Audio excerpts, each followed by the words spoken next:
Welcome to Sustainable Packaging with Cory Connors. Today's guests, I have two amazing people in the world of packaging, are from Ahlstrom, a very interesting company I'm excited to learn more about. But let's start with you, Zach. Will you introduce yourself to the audience? Yeah, Zach Limeculer. I'm the Vice President of New Business Development for the company. Thanks for coming. And Addie.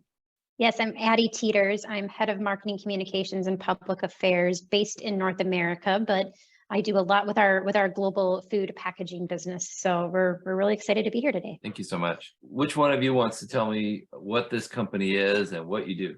Well, I can get started and we'll let Zach fill in some of the gaps here. But Great. Ahlstrom is a global specialty paper manufacturer. We are headquartered in Helsinki, Finland, but we have a presence in about 14 different countries around the world. And we manufacture specialty fiber-based solutions anywhere from medical applications to industrial applications, and a heavy concentration that we're going to talk about today in food packaging and sustainable options for replacing traditional materials that maybe don't always have a positive end of life story. So really our goal in the world is to purify materials, our customers' materials, in order to really make a better world. So everything that we're going to talk about with you today is just putting our passion into purpose here. That seems to be one of the biggest concerns of the industry right now is how do we package food? This is hard to do this in a sustainable way. How do we make it out of materials that are more environmentally friendly or sustainable, as this podcast is called? Zach, anything else to add to that? Yeah, I think we approach sustainability from all corners, actually, but I think we start with a fundamental belief that, paper is something that's inherently sustainable. There's a lot of benefits from it. And in our business, we have a pretty heavy technical presence in paper making. So we take that paper making platform and then we innovate, we bring new solutions to different applications and materials that then allow some of those applications to Addie's point, change over to something that has a better end of life or has a better sustainability message behind it. So, we love to collaborate. We love to be part of the supply chain. We love to understand the problems specifically to what, a brand owner or a customer is really trying to do, because it allows us to then really dive in and take everything that we can offer, that paper itself can offer, and start building that foundational platform for sustainability. Such a good point. And talk about foundation. You guys are making the raw material that most of us other packaging companies are converting into packaging. So what a critical step in the chain.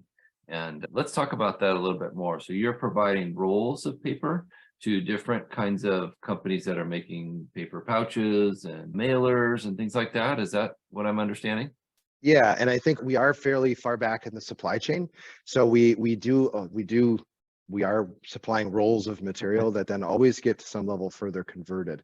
But I think what we're finding as we continue to investigate and develop and innovate in the sustainability space, there's a lot of things that we can do in our position in the supply chain to add a lot of value. So I think what we found with the movement towards more sustainable solution and sustainable innovation as a whole, the opportunity to kind of look at the supply chain completely back to a paper supplier like us, we actually have the ability to make those changes or to bring in parts of the development that then create maybe even magnified effects down the supply chain, or at least start in a place where you're preserving those options with every step down the supply chain. So we like to understand, and I think that's why collaboration is so important to us, because of our position in the supply chain, it's really easy to just, hey, we need this, right? Well, there's a lot that can be done with that discussion, understanding what the end goal is. And really, I think the earlier in the supply chain you can start to bring value, the more efficient that becomes, and the more, in some cases, economical that can be, but always with that delivery of sustainability as the goal. Yes, absolutely. Well said. Such an important part of the discussion is at the very, very beginning, before we even start to design, we need to say, okay, where are we going to source this material and this raw material, and what's the post-consumer recycled content going to be? Are you able to make high PCR papers? Yes, we not only have that ability, to infuse different post-consumer recycled material, we have the ability to sometimes incorporate recycled material that is FDA approved for direct food contact. So Wow. we have raw material sources that way, but truly our sustainable story starts with our sustainable forestry practices and the fact that we have those direct relationships with landowners and loggers, and the fact that we are increasing the amount of growth and development in the forestry system across the globe than the industry has for decades before that. So I think when you can have those conversations with us in the beginning about what you need, and going back to what Zach was talking to, not only can we figure out ways to infuse that sustainability benefit at the very beginning, but also then you're not potentially over engineering what you need. So I think that's another whole component of sustainability. The less engineering required, the less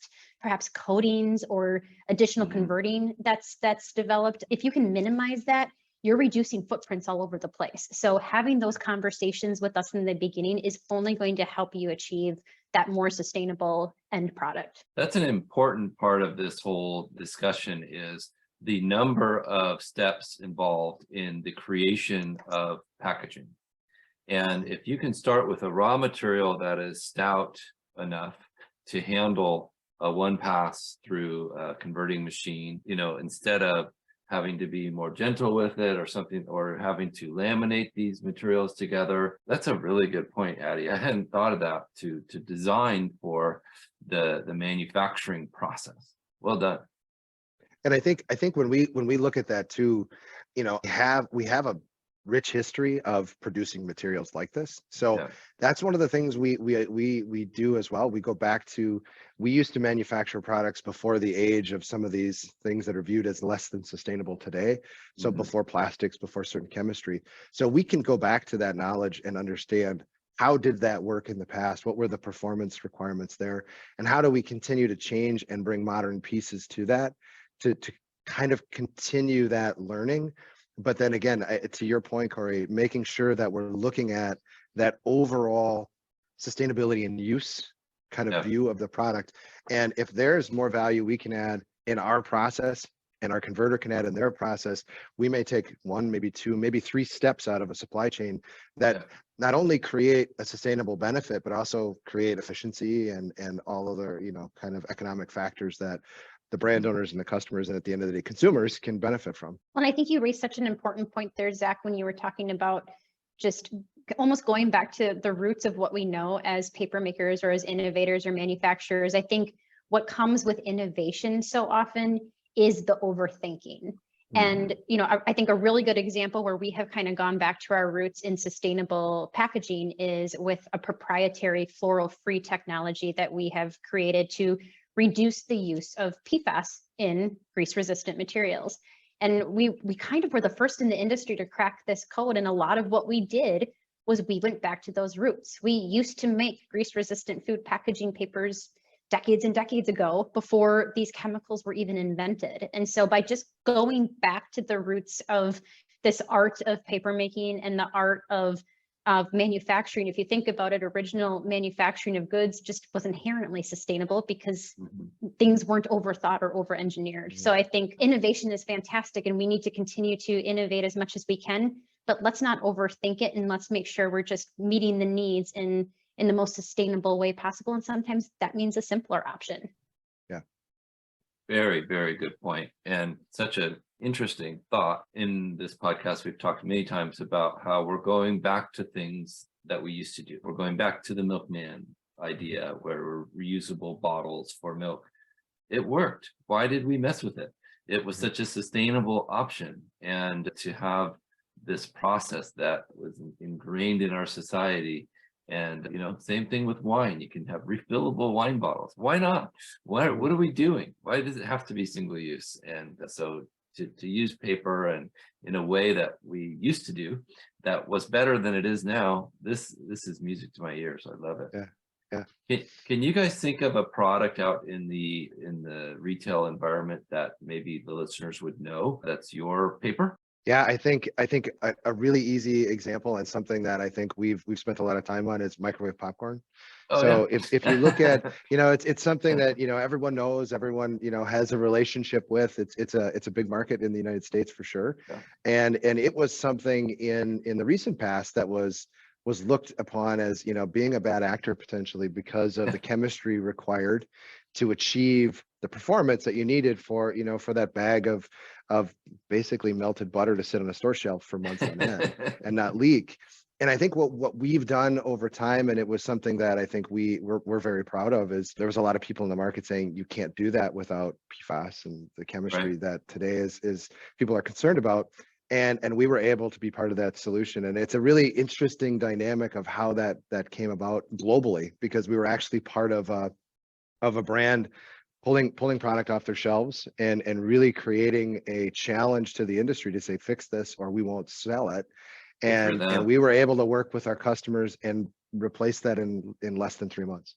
So I think one of the really great things we've done over the years is we've been looking ahead, and we've been watching what's going on and spending development time, spending resources to create technology, to create product platforms that we Mhm. know will come. They're coming in the future, and that foresight, I think, that we've had has allowed us to continue not just to have a product, but continue to have a platform that allows us to then say, we could make a French fry box or a burger wrap or a sandwich wrap without PFAS. But when you get to the really, really hard things like microwave popcorn and now Yeah. pet food bags, pet food is probably one of the most difficult applications from a grease resistant standpoint. But what that foresight has allowed us to do is spend the time continuing to tweak and turn and develop for the niche applications that are really, really difficult.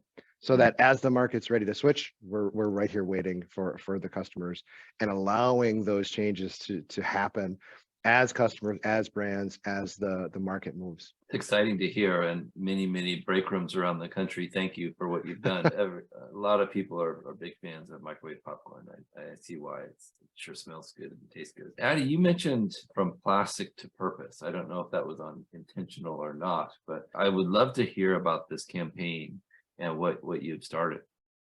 Well, I think the industry as a whole, I think for the last several years, we've all heard the catchphrase war on plastic. And, Yeah. plastic has a place in the world. And so we decided as a fiber-based sustainable industry, we were not going to necessarily be waging war on plastic, but instead we wanted it to work collaboratively with our customers and with brand owners to say, if you're looking to make a switch, if you want to have a fiber-based solution, we can not only help you with that, but let's make sure we're imparting more purpose in that final package. And there's so many ways to do that. It's not just a replacement swap of a plastic structure to a paper structure, because they're not going to behave the same. So Right. we need to ask the questions of, can we perhaps do lightweighting so that maybe you're reducing your footprint in logistics? Can we ensure that we are working directly with our sustainable forestry folks so that you are procuring wood from a very regional wood basket, and then that's reducing footprint. Perhaps you would like a natural product as opposed to a bleach product, less chemicals. There's so many different ways to impart additional sustainability, or what we like to refer to as purpose, in that end use package. So for us, we're just trying to say it's not just a replacement of plastic to paper. You really are trying to achieve more and more sustainable solutions purposefully, as opposed to just a swap. So it's given us obviously a way to promote that message into the marketplace and do a bit of education.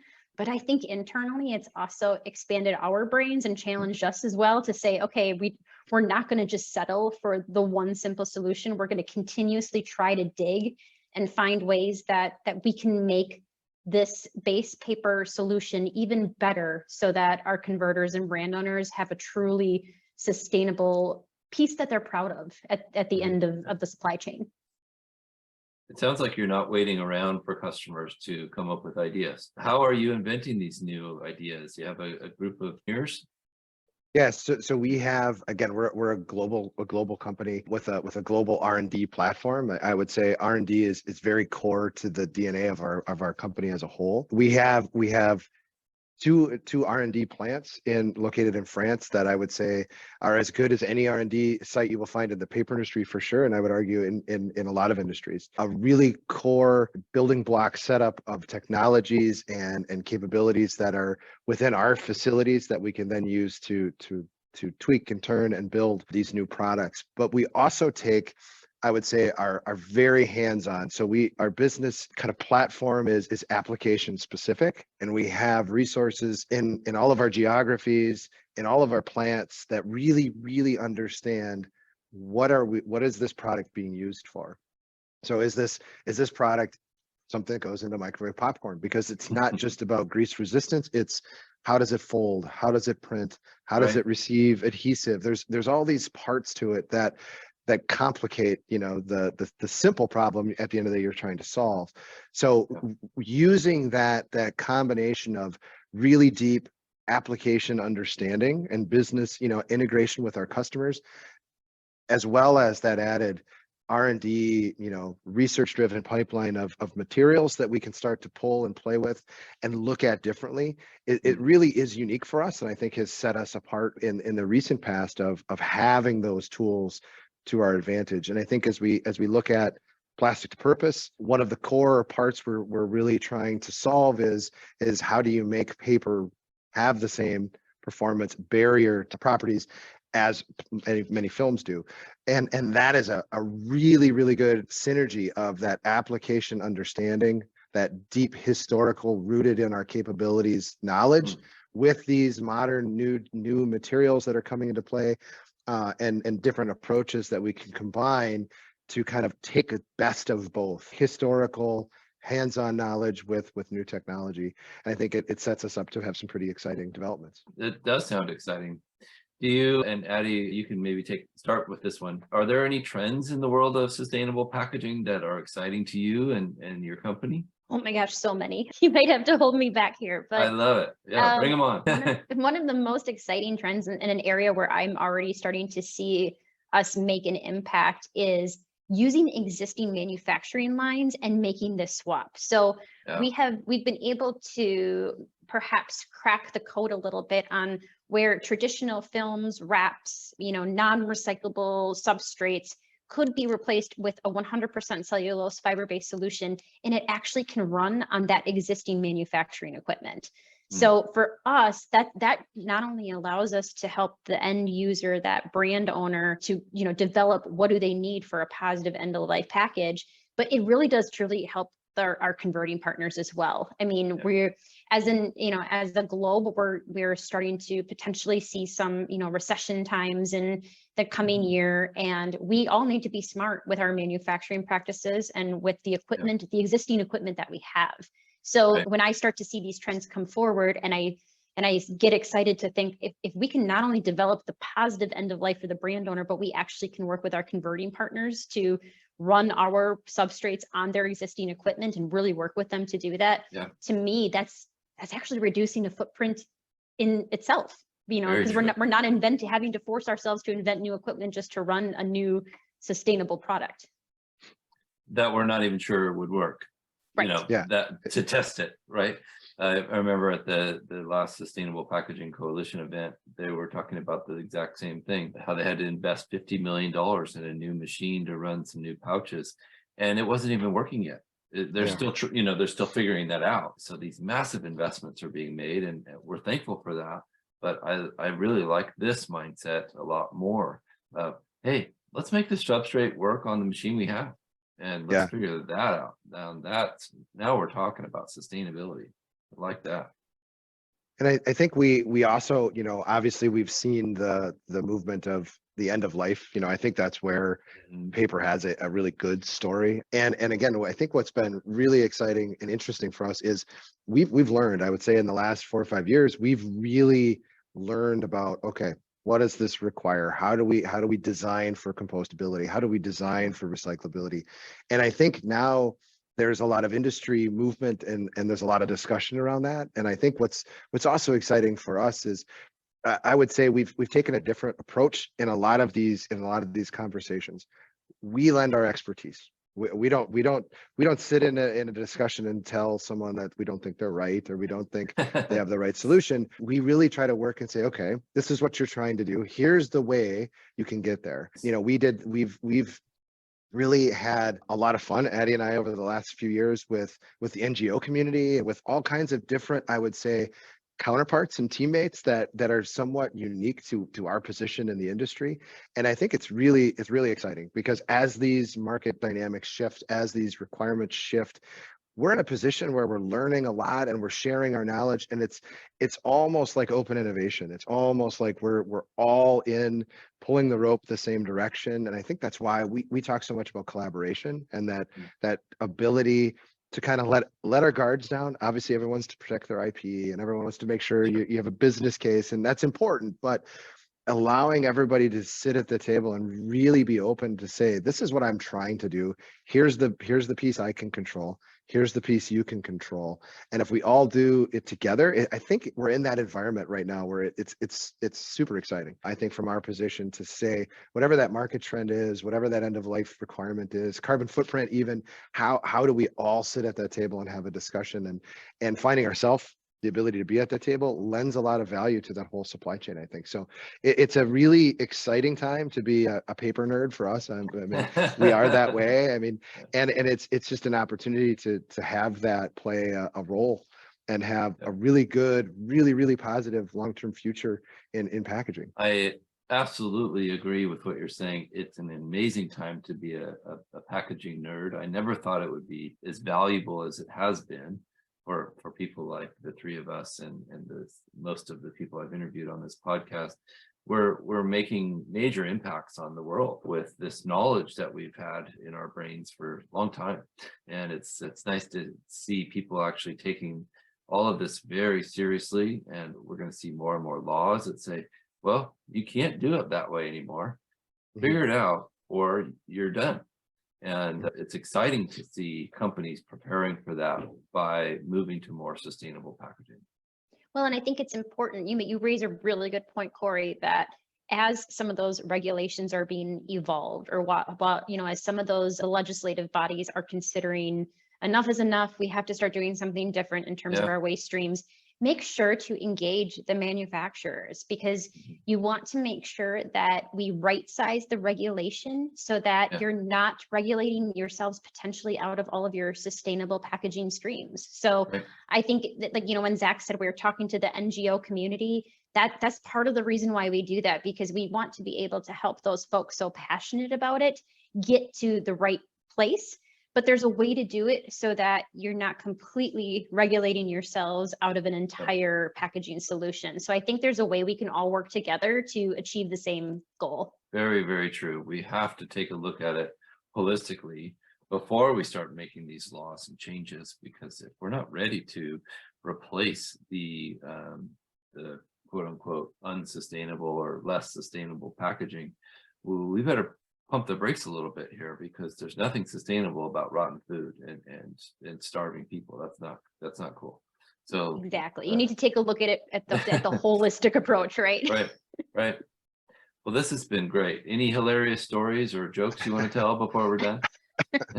No, I think super paper nerdy, right? Yeah, we always have that. I think one of the things that I always like to share, though, and it's just perspective, is I think when we're doing this work, one of the things that as a person of passion in this arena, a technical person too, it's how many times that aesthetics and the actual change can disrupt that innovation. So I always, anytime I have the chance to kind of remind people that just because we're doing something different, sometimes you can't expect it to look and feel exactly the same, and sometimes that can be used to your advantage, right? And I think we've seen in the last 5 years, lots of developments get shelved because, well, it just doesn't look right. Well, I think there's a lot of things that are going to change the way they look in the near future, and that ability to be open. And some of the brands and customers we work with, they embrace that and they go, yeah, that's great. We want it to look different. We want to show that we're making a movement and that we're trying something new. But I think it's one of those things, man. Nothing kills a paper nerd or an innovator more than seeing something stall because it just doesn't look the same. So Yeah. I think it's just maybe not a funny story, but it's a painful learning that I think we've continued to bridge, and another reason why we can try to talk about those options and make sure we're all on the same page. Yeah, if you change a chip bag from a film structure to a paper structure and you try to open it, you're not going to be able to sneak that midnight snack perhaps quite as easily. It might be a little more noisy, but Yeah. guess what? You're going to be able to put that in a bin in the appropriate way. So Yeah. As consumers, it's really on the consumers as well. We have to get more comfortable with the different packaging. We have to get more comfortable with putting them in the correct bins, and we have to push our favorite brands to consider these options. So important that you mentioned that. Thank you. It's what I'm seeing that makes me the happiest is when brands say, hey, yeah, we know this packaging is brown, or we know it's gray, where it used to be white or a different color. The reason it is because we have this high PCR content, or we're using a different material. You're welcome. So let's embrace this as a marketing tool rather than say, oh, we're sorry, consumer, for having a different packaging, when I think we should be celebrating these, even if they're quote unquote ugly ducklings in the bin, let's celebrate these differences and changes that we're making for the planet. Well, we're grateful for you, Cory, to bringing up all of this education for folks, because it's important messages to get out there. And quite frankly, this is one of the major ways that we can start to make some impacts on the future. I know we're all concerned about the world right now, and kind of what are we leaving behind to the next generations. And this is one way we can start to control it. Exactly. Well said. Great way to end it. Thank you, Addie. Brilliant. How do we get in touch with you both? Well, you can find both Zach and I. Our LinkedIn profiles are open and active, so please try to reach out to us on LinkedIn. Otherwise, you can find us at ahlstrom.com, and that our website has just a wealth of information in terms of some position papers we've released on these topics, our product portfolio, and we just really encourage people to find us and bring us your ideas, even if they might seem a little unique. Where the more challenging, the better for us. Yeah, exactly. I love that. Do you guys work with students at all when you're innovating? Yeah. We have. We've done it in a variety of ways. We engage with the academic community quite heavily in research at times, and even locally here, we're both Addie and I are based in the state of Wisconsin. A local university, we partnered with their sustainability program and had an active project that we brought. We did some tours of our facilities and That's actually went down and did some work with them too. So yeah, anytime we can, because I think it gives us some awareness, some awareness in the industry and in the local community of what we're doing. But also those are future paper makers, if we can make them, or package engineers, right? Right. Get them excited about those things. So and true. we never know what we can learn. So we're always open to learn and understand where something in our backyard might actually have some good business value to it. Is that UW? UW Oshkosh is the closest one. That's where we've worked with their program, and they're very close. They're 20 miles away from us, so they're easy access. I know UW Stout has a good packaging school. They do. That's why I mentioned that. Yeah. I'm a little loyal to UW Stevens Point because it's a paper school, so I gotta talk about that. I support all schools. I'm an Oregon State Beaver fan myself. They had a really good. Tough to beat that. Yeah. Good year. Yeah. Well, thank you both, and I really appreciate this. Thank you, Landsberg Aurora, for sponsoring this podcast. If you're listening, make sure you subscribe so you don't miss the next episode, and keep in touch.